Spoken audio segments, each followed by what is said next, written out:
आप सभी का स्वागत है। देखिए, आज की जो क्लास है, आज की क्लास में हम ये समझेंगे कि बायोडायवर्सिटी को क्या-क्या चीज़ें नुकसान पहुंचा सकती हैं, यानी कि थ्रेट्स क्या-क्या हैं, और वो जो चीज़ें हैं यानी कि जिनकी वजह से बायोडायवर्सिटी को नुकसान होता है, यानी कि उनका कंजर्वेशन हम किस तरीके से कर सकते हैं। तो चलिए समझते हैं। अगर हम बात करते हैं बच्चों, थ्रेट्स की अगर हम बात करते हैं, यानी कि ऐसा क्या-क्या चीज़ें हैं जिनकी वजह से बायोडायवर्सिटी को नुकसान पहुंच सकता है। तो उनमें सबसे पहला जो फैक्टर है वो है डिफॉरेस्टेशन। डिफॉरेस्टेशन बच्चों, डिफॉरेस्टेशन का मतलब होता है, देखिए फॉरेस्टेशन का मतलब होता है फॉरेस्ट लगाना। ठीक है, फॉरेस्टेशन अगर हम इतने वर्ड को यहाँ से समझें, फॉरेस्टेशन का मतलब होता है फॉरेस्ट लगाना, और डिफॉरेस्टेशन का मतलब होता है फॉरेस्ट को काटना। तो डिफॉरेस्टेशन का मतलब आपको पता होना चाहिए, कटिंग ऑफ फॉरेस्ट।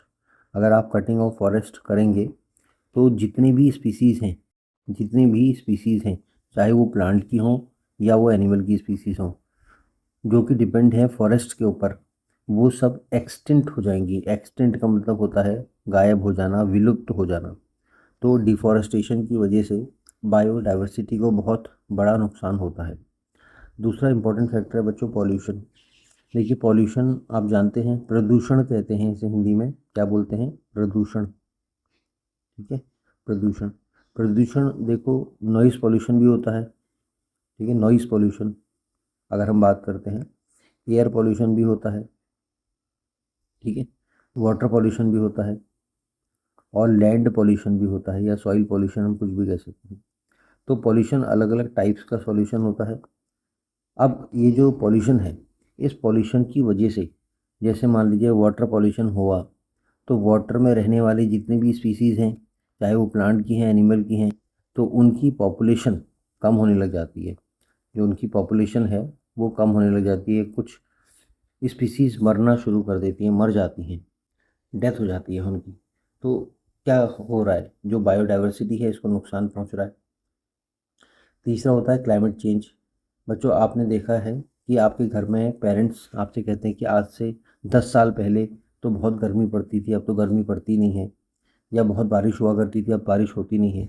तो आप देख रहे हैं, पास्ट ईयर्स का अगर हम कंपैरिजन करते हैं, पास्ट ईयर्स मतलब बहुत साल पहले, और आज में अगर हम कंपेयर करते हैं क्लाइमेट को, ठीक है, तो क्लाइमेट में बहुत बड़ा चेंज आ गया है।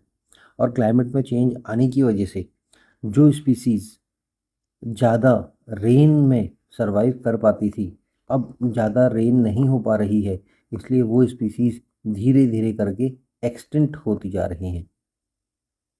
बात समझ में? तो कहने का मतलब ये है कि क्लाइमेट चेंज की वजह से बायोडाइवर्सिटी को बड़ा नुकसान पहुंचता है। अब आते हैं अगले पॉइंट पे। अगले पॉइंट में हम देखते हैं ओवर एक्सप्लॉयटेशन। ओवर एक्सप्लॉयटेशन का मतलब क्या होता है बच्चों? ओवर एक्सप्लॉयटेशन का मतलब ये है कि जैसे मान लीजिए आपको नेचर ने कोई भी रिसोर्सेज दिए हैं, जैसे मान लीजिए आपको नेचर ने कुछ रिसोर्सेज दिए हैं जिनका आप यूज़ करते हैं। ठीक है, कुछ भी रिसोर्सेज में अगर हम बात करते हैं, हमें फॉरेस्ट मिले हैं नेचर से, हमें वाटर मिला है नेचर से। ठीक है, हमें जैसे एग्जांपल में हम बात करते हैं कोल, हमें कोयला मिला है नेचर से। तो बहुत सारे नेचर के द्वारा जो हमें चीज़ें दी जाती हैं उनको हम नेचुरल नेचुरल रिसोर्सेज कहते हैं। क्या बोलते हैं? नेचुरल रिसोर्सेज, यानी कि नेचर ने जो हमें दिया है यूज़ करने के लिए, उसको हम बोलते हैं नेचुरल रिसोर्सेज। लेकिन हम क्या करते हैं, हम उसका बहुत ज़्यादा एक्सप्लॉयटेशन कर देते हैं। ठीक है, अगर हमें थोड़ा बहुत यूज़ करना है तो हम बहुत ज़्यादा यूज़ करके उसका मिसयूज़ कर देते हैं, हम उसको बर्बाद कर देते हैं।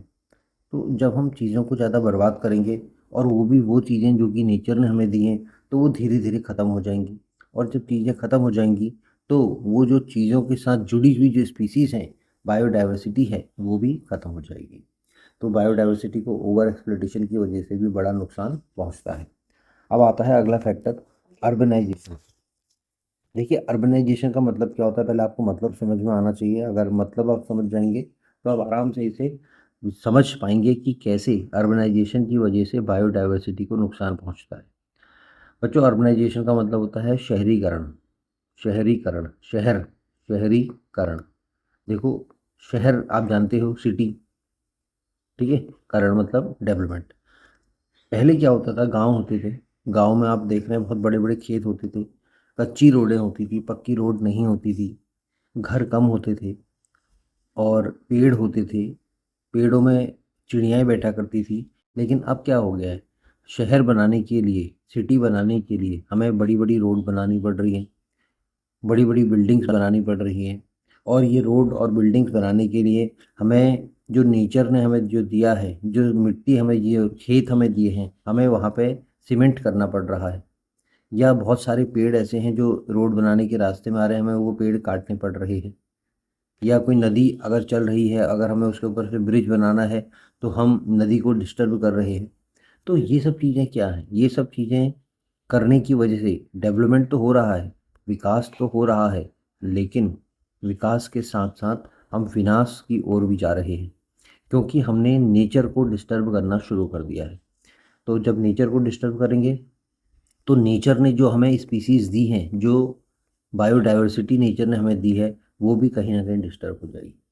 तो बच्चों, अगर आपसे कोई क्वेश्चन पूछता है कि ऐसे कौन कौन से कारण हैं जिनकी वजह से बायोडाइवर्सिटी डिस्टर्ब होती है या बायोडाइवर्सिटी को नुकसान पहुंचता है, तो आप बोलेंगे deforestation, pollution, climate change, over exploitation and urbanisation. ये सारे फैक्टर्स जो हैं, जो हमें बताते हैं कि कैसे बायोडाइवर्सिटी को नुकसान पहुंचता है। अब हम बात करते हैं कंजर्वेशन की। कंजर्वेशन का मतलब हम कैसे कंजर्व करें। कंजर्व मतलब संरक्षण कहते हैं। कंजर्व का मतलब होता है संरक्षण, कैसे हम उनको प्रोटेक्ट करें। ठीक है, कैसे हम बायोडाइवर्सिटी को प्रोटेक्ट कर सकते हैं, कैसे हम उसे बचा के रख सकते हैं, बचाना, कैसे हम उसे बचा सकते हैं। तो कैसे बचा सकते हैं, देखो सबसे पहला कारण आपने देखा था डिफॉरेस्टेशन, मतलब कटिंग डाउन ऑफ फॉरेस्ट हमने पढ़ा था। एक नया टर्म आपको मिल रहा है ए फॉरेस्टेशन। ए फॉरेस्टेशन, ए फॉरेस्टेशन का मतलब क्या है, पेड़ लगाना। तो बच्चों, अगर आप पेड़ लगाते हैं, ठीक है, और पेड़ लगाएंगे तो आप क्या कर रहे हैं, जो नेचर है उस नेचर को दोबारा से सपोर्ट कर रहे हैं। और नेचर को अगर आप सपोर्ट करेंगे तो नेचर क्या करेगा, जो डाइवर्सिटी है, बायोडाइवर्सिटी है, उसे सपोर्ट करेगा। और बायोडाइवर्सिटी को अगर सपोर्ट करेगा तो बायोडाइवर्सिटी क्या होगा, वो कंजर्व होगी, वो बची रहेगी। आप समझ रहे हैं मेरी बात को, वो कंजर्व रहेगी। अब आते हैं दूसरे पॉइंट पे। दूसरा पॉइंट है हमारा wild life protection. Wild life मतलब वाइल्ड लाइफ यानी कि जंगल में जो भी लाइफ है, चाहे वो प्लांट है या वो एनिमल्स हैं, ठीक है, जंगल में जो भी लाइफ है, चाहे वो प्लांट्स की लाइफ है या एनिमल्स की लाइफ है, उनको प्रोटेक्ट करना। ठीक है, उनको प्रोटेक्ट करना। आपने देखा होगा कि बहुत समय से जो गवर्नमेंट है, चाहे वो स्टेट गवर्नमेंट है और सेंट्रल गवर्नमेंट है, वो क्या करती है, कुछ सेंचुरी बनाती है, ठीक है, कुछ बायोस्फीयर रिजर्व बनाती है,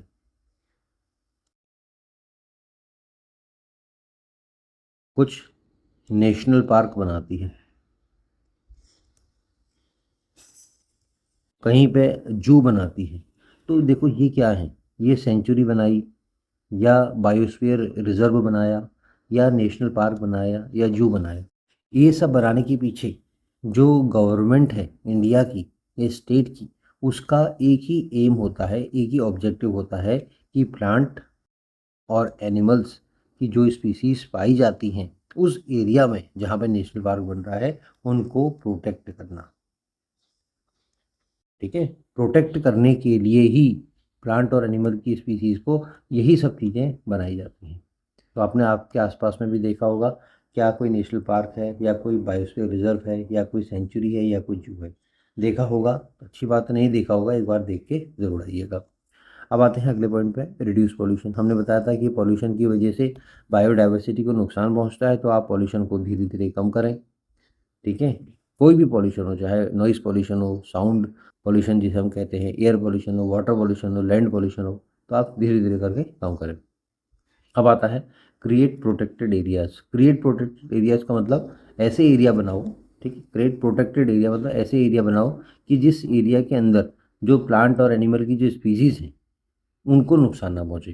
यानी कि क्या करते हैं, ऐसी एरिया बनाती है गवर्नमेंट जिसमें, जैसे मान लीजिए अगर हमें यहाँ दिख रहा है एक स्पीसीज़ है जिसका नाम ए है, और ये पहले 22,000 हुआ करती थी, एग्जाम्पल के लिए 2000 हुआ करती थी इस पूरे एरिया में, लेकिन आज 10 साल के बाद ये स्पीसीज़ केवल 200 रह गई है। तो आप देख रहे हैं, तो 2000 से सीधे 200, इतना बड़ा डाउनफॉल आ रहा है स्पीसीज़ के काउंट में। तो गवर्नमेंट क्या करती है, गवर्नमेंट इस एरिया को प्रोटेक्ट कर देती है जहाँ ये स्पीसीज़ पाई जाती हैं, और कहते हैं कि यहाँ लोगों का आना जाना बंद कर देंगे। लोग यहाँ आके यहाँ से कोई सामान वगैरह नहीं निकाल पाएंगे, या कोई फॉरेस्ट कटिंग वगैरह नहीं कर पाएंगे, या यहाँ जो नेचुरल रिसोर्सेज होते हैं उनको यूज़ नहीं कर पाएंगे। तो इस तरीके से प्रोटेक्टेड एरियाज बनते हैं। क्यों बनते हैं? ताकि जो स्पीसीज़ वहाँ धीरे धीरे करके गायब हो रही हैं उनको बचाया जा सके। और इसके बाद सबसे important, use natural resources wisely. Nature ने हमें जितनी भी चीज़ें दी हैं उसको हमने वाइसली मतलब स्मार्टली हमने यूज़ करना है। स्मार्टली यूज़ का मतलब ये होता है जितनी हमें ज़रूरत है हम उतना ही यूज़ करें, और जो हमारे लिए गैर ज़रूरी है, जो हमें जिसको हम बर्बाद करने के लिए बर्बाद करते हैं, वो चीज़ को हम बर्बादी को बचाएं। तो नेचुरल रिसोर्सेज को आपने वाइसली यूज़ करना है। तो इसी तरीके से कंजर्वेशन की पॉइंट भी आप ध्यान रखें। First is afforestation, second is wild life protection, third is reduce pollution, fourth is create protected areas, and fifth is use natural resources wisely. मैं उम्मीद करता हूँ कि आपके समझ में आ रहा होगा। अगर आपके समझ में नहीं आ रहा है तो आप कमेंट करिए, और अगर कमेंट में आपको आंसर सेटिस्फाई नहीं मिलता है तो आप दोबारा फिर से कमेंट करिएगा। ठीक है, तो चलिए मिलते हैं नई क्लास में। और लाइक अगर अच्छा लगा तो करें, शेयर करें अपने फ्रेंड्स को, अगर आप समझाना चाहते हैं वो भी कुछ नया सीखें। और अगर आपने अभी तक चैनल को सब्सक्राइब नहीं किया है तो सब्सक्राइब भी कर लें। चलिए मिलते हैं नेक्स्ट वीडियो में नई क्लास में। Thank you.